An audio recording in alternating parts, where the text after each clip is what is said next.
Hello, this is Dr. Brian McDonough, and welcome to the Dr. Brian McDonough Show.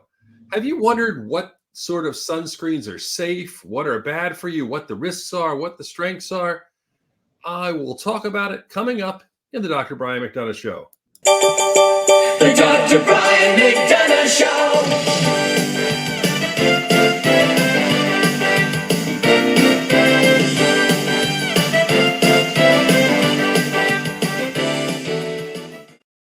Welcome to the Dr. Brian McDonough Show. I'm here with my guest, Dr. Guy Webster.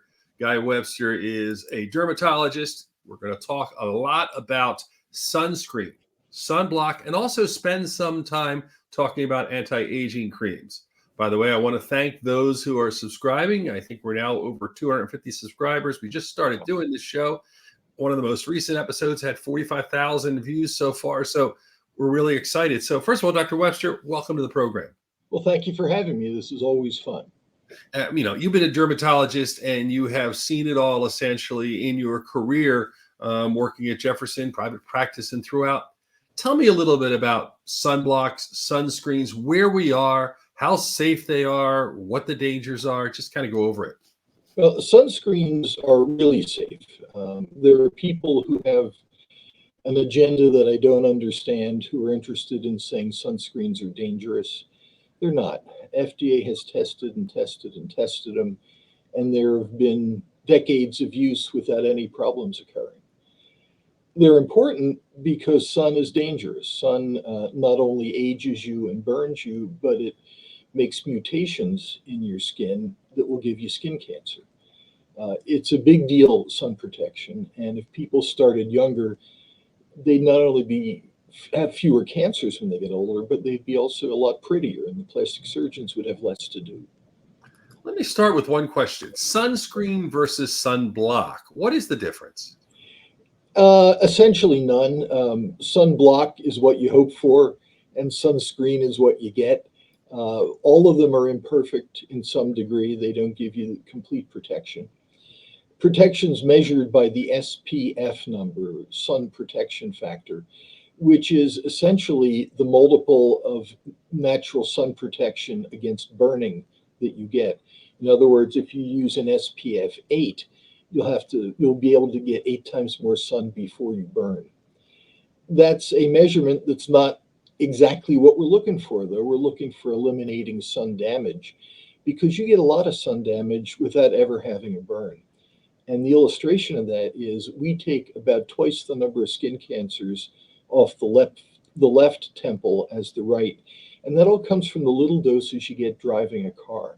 Nobody burns in their car, but you sure do get enough added up day after day so that you have more skin cancers on your open window side than on the right.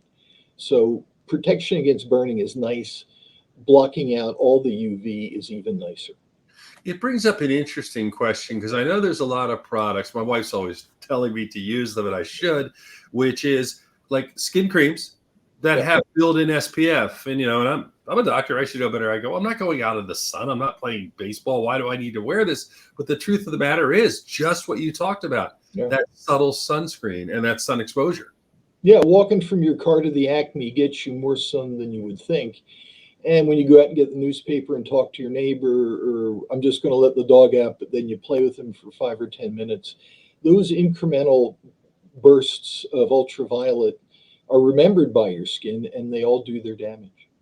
Always curious, as a dermatologist, do you have your own personal hell that you're always worried about going out in the sun? Do you think about it all the time? Is it that bad, or you just go, what the heck? Like everything else with my health, I do what I can, but it doesn't make me crazy. So I've got sunscreen stashed in my golf bag, in my car, in my fishing vest, and I usually manage to get it on. But if I don't, you just do what you can. Is there pressure? I mean, do you have your friends saying, hey, whereas I know me on the TV and stuff, and like every now and then when the kids were young, you'd go into McDonald's and you'd buy something, and that was invariably the time somebody say, oh, just buying McDonald's for the family. Do you get that a lot? Well, I did get the most suntan dermatologist award once. All through little exposures, because when I know I'm out, I lather it on, but it adds up. So let's talk about the different sunscreens out there. Not necessarily brands, but like what number of sunscreens should you be wearing? What should you do? Let's say you're going out to the park or the beach or the pool for a day. Well, firstly, you should not rely on what you put on at 6 in the morning to protect you at noon. I tell patients at a minimum, put it on twice a day for just walking around from your car to the Acme kind of sun. When you're going to be down the beach, you should apply it every 2 hours. That's for most sunscreens. Occasionally, there will be one that claims to last longer, and they'll make that claim on the label, and it will have been proven to the FDA that it does. So you can read the label, and it'll tell you how often you should apply. And when you do things such as exercise, going to the pool and the ocean, do you have to reapply right away pretty much or Yeah, or get one of the ones that makes the proven claim that they're waterproof. A friend of mine who I won't mention in Maui makes a surfer's sunscreen, and you can't get that off you. And I've put it on at 8 in the morning and been out in the Hawaiian sun all day long and didn't have a freckle darken. It was pretty amazing. for those in our age group and definitely those older, I remember that I was a surfer as a young child in New Jersey, and I would be out on the surfboard all day with nothing on. In fact, I remember my sister wearing baby oil to attract the sun to get that better tan. And I guess a lot of us from that generation are paying the price now. For sure. When you put baby oil on, it's kind of like making your own little air fryer for yourself. And you'll get way more sun in, mainly because the baby oil makes the skin less light resistant, like immersion oil does on a microscope slide. So more light gets through if you have baby oil on. Speaking of babies, what about babies? Children when they're out, what is the sun exposure recommendation? Under a year to 5 years, those sorts of things. I would assume you want to limit it. Yeah, I don't know if there's an official recommendation, but a good working number would be 0. They're going to get some sun. They're going to get all the vitamin D they need through that. They shouldn't be allowed to sit out in the sun.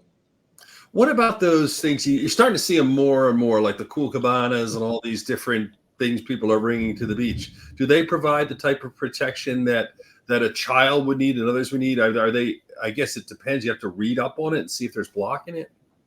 You're talking about clothing? No, I'm talking about like the tents and those sorts of things.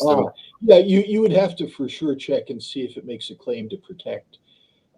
Generally, claims of sun protection have to be substantiated to the FDA, who actually looks at them carefully.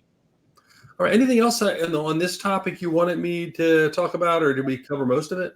I think we covered most of it. My big thing is, don't worry when you hear internet nonsense about sunscreens being dangerous.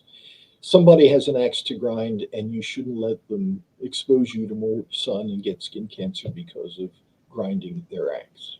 So if you're on the internet, trust the Dr. Brian McDonough show, but nothing else on the internet. Make sure. That's right. So let me shift gears a little to so many of the creams, the anti-aging creams and the lotions and those sorts of things. I remember at one point there were a couple of products. It's almost overwhelming. So I guess, what are you looking for when you're thinking, and is it even possible, to reduce those wrinkles and to do those things for these creams? Well, the first thing to keep in mind is that FDA says that a product can't change the structure or the function of the skin without it being a drug. And if it's a drug, then it has to go through testing that the FDA demands for drugs.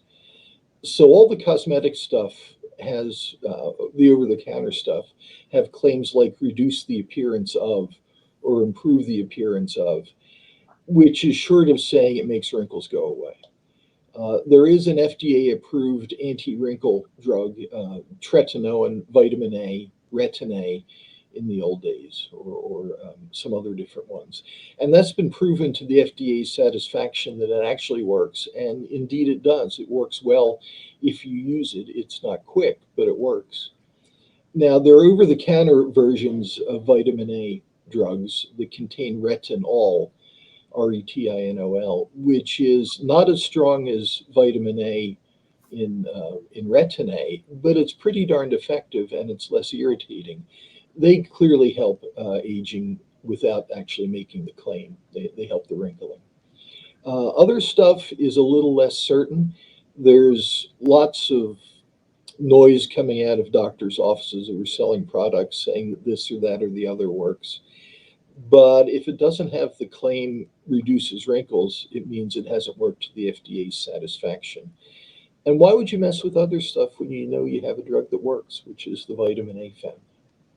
So what you would recommend is if you're really serious about it, you probably should see a physician, be evaluated, and have those things checked out, and more or less get something which would be on a prescription strength. Yeah, or if you don't want to, at least use retinol containing products, which you know are pretty close to vitamin A and work pretty well, even though they can't make the claim. I'm with Dr. Guy Webster, dermatologist. We're talking about common skin creams, lotions, those things. And I am curious about just the skin moisturizers, the things you put on to kind of, get rid of the dry skin, maybe whether it's your legs, whether it's your face, whatever. How about those? What sort of things are you looking for? Well, you're looking for ones that aren't crazy expensive because they don't need to be. We call them moisturizers because they make the skin look moisturized, but we actually should call them greasers because what they do is they add fat back to the skin, which in some cases helps the skin repair itself, and in others seals the skin so it doesn't lose water through a leaky, irritated outer layer. So moisturizing is kind of the wrong word, but we all use it because you can't reinvent everybody's vocabulary. And when you get those types of things, again, I don't think you recommend brands, but are there certain chemicals or things you're looking for? Yeah, you're looking there. There's two approaches. You can go strictly to seal the skin, to trap moisture in and let the skin repair itself, and that would be the petroleum jelly family of stuff. You can get nice liquid, creamy petroleum jellies under various labels, and look for mineral oil as being high up in the ingredient list. If you're looking for ones that have the skin rebuild itself better, those would be ones containing ceramide. And there's a few big brands that advertise that heavily. That's no baloney. It really does work. It's good stuff and it's not expensive. One last question from me for you. Every time I get an opportunity with an audience, I want to talk about it. Tell me about the risks for skin cancer, not the risk of getting skin cancer, but the things you should look for if you see a suspicious mole or some sort of lesion on your body. Well, there's many things on the body that are trivial but look horrible, like keratoses and warts. Uh, the description of a bad melanoma would easily be filled by one of those trivial things. So it's hard to say hard and fast rules. But if it's bleeding, if it's crusting, if it's changing in a way that makes you say, well, that's different, that'd be something to get checked. And if you're able to tell a mole from a keratosis, then a mole that changes shape or color or is asymmetric and irregularly pigmented, those are all things to look out for. Well, we had a quick discussion of dermatology. Anything you want to add, Dr. Webster, that we should talk about that you think people should know about? Just that sunscreen is no baloney and it will keep you looking pretty if you start young and keep it up through your middle age. This is Dr. Brian McDonough. I want to thank Dr. Guy Webster for joining us. It's fun having you with us. We did a prior session. We talked about alopecia. So if you want to see that, you can also look for that. And again, on this site, please take time to subscribe. Just started doing this show a few months ago in an interview format. And like I said, we talk health, but we also talk sports and arts and anything that really comes up. We just did something you might like on top books to read for the summer if you're going to go to the beach. So make sure you get the book, you got your sunblock, you cover yourself, and you can do it. Or you can even stay inside. If you got a baby, keep the baby inside all the time. I'm Dr. Brian McDonough. Thank you, Dr. Webster, for taking the time. The Dr. Brian McDonough Show.